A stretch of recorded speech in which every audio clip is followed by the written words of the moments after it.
Hello, friends. Today, I'd like to give some devoted attention to our spiritual well-being.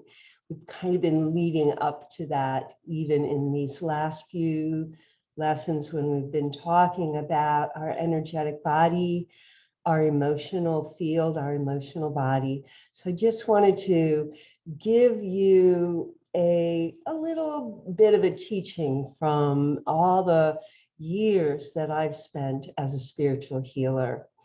Now, doing spiritual work, doing spiritual healing is not religion based, although spirit is, influencing all religious practices, even Buddhism, which doesn't attest to exactly a deity or a sense of God, but that comparable quality of wishing for and reaching an enlightened state of being is really the Buddhist approach. And that is a huge subject that we won't get into in this course.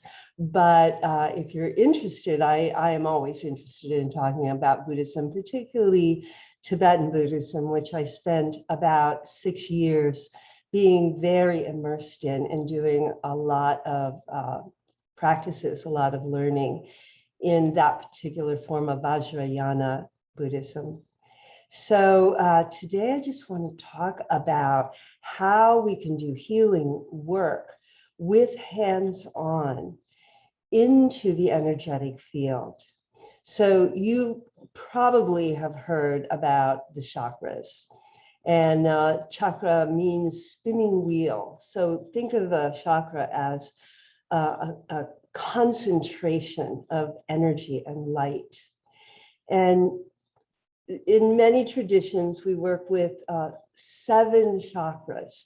7 is a sacred number, but and the chakras exist through, think of like that central channel, like a shaft going up through the body. And each chakra is living at one of the points in the physical body and in the energetic body. So you can actually balance and bring harmony to your physical well-being and do beautiful, beautiful healing work, just focusing on the 7 chakras.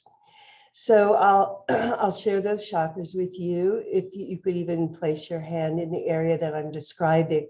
The first chakra is just above the pubic bone, and the color is red.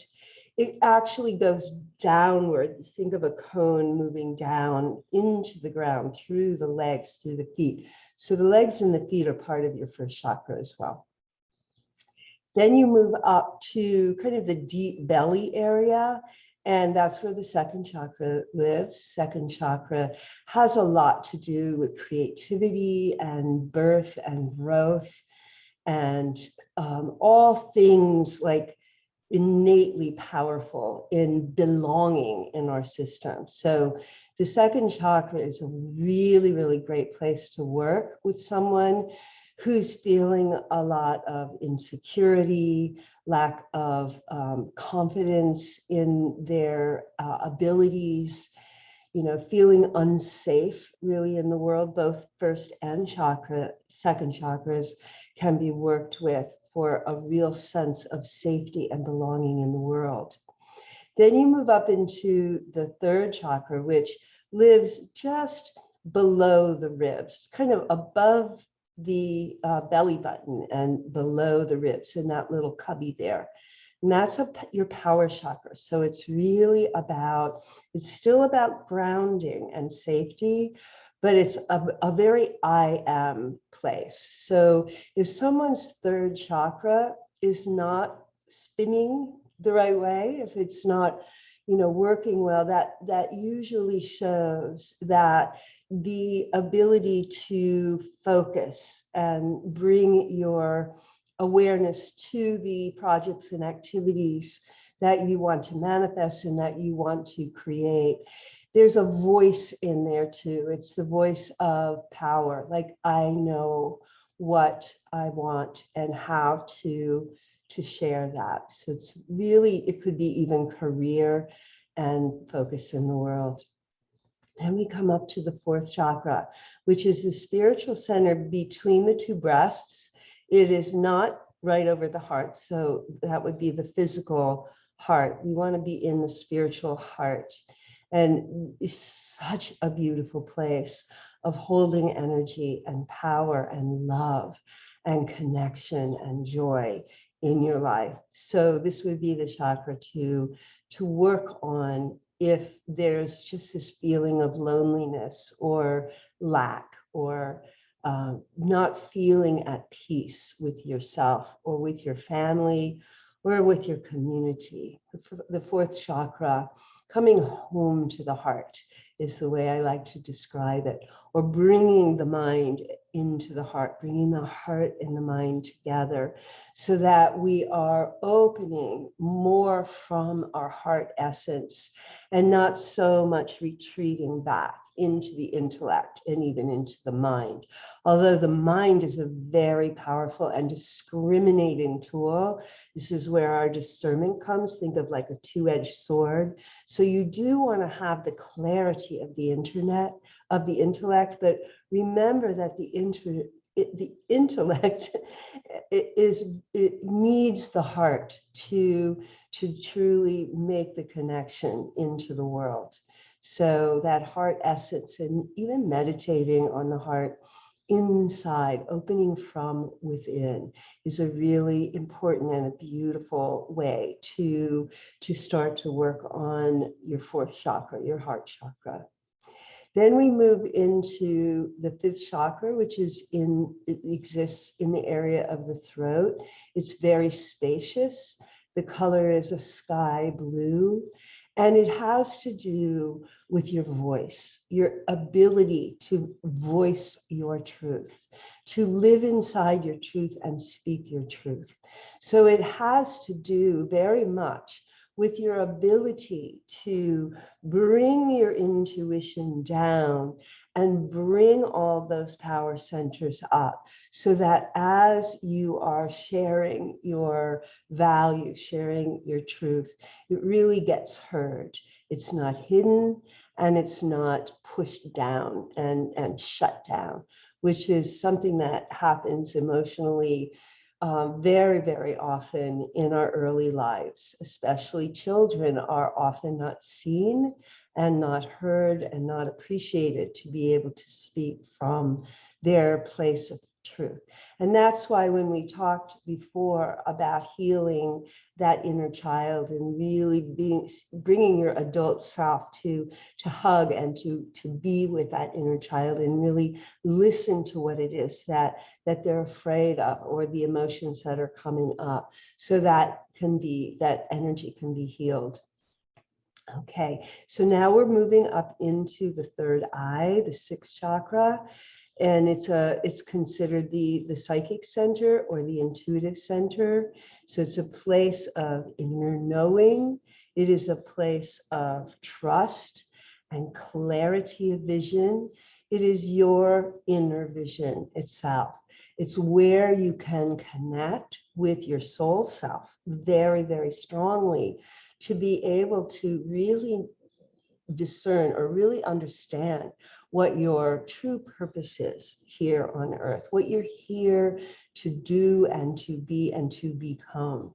So I know I spent years really refining and clarifying my intuition, my ability to perceive from the inner eye. We call that clairvoyance. We also have clairaudience, which means clear hearing.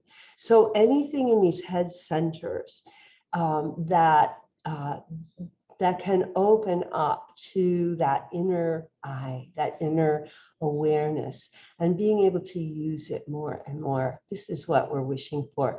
And again, energy healing and spiritual healing really opens these centers, when especially we're working with the chakra system. We can work in that way. Okay, and then the last chakra that we're going to work on is the seventh chakra, and it's purple or white light. So you want to project the seventh chakra up and out into the cosmos. It's very celestial. It's Aum.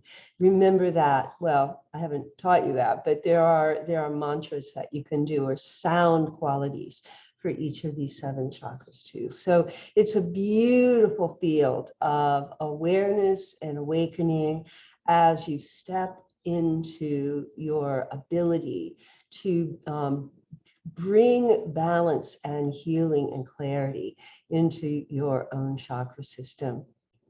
And then from an esoteric point of view, we can go up to 12 chakras and even beyond. So the eighth chakra, some people say the eighth chakra lives at your feet under the ground, about 8 inches under the ground. And sometimes I like to work with that too, because that will really open the grounding in the earth energy for your practice. But then the ninth chakra is way above there, like 6 to 10 feet above, then keeps going from there. So it really opens into that beautiful space beyond. And remember, we're working with an energetic and spiritual system when we do this. It is very compatible with your own religious beliefs.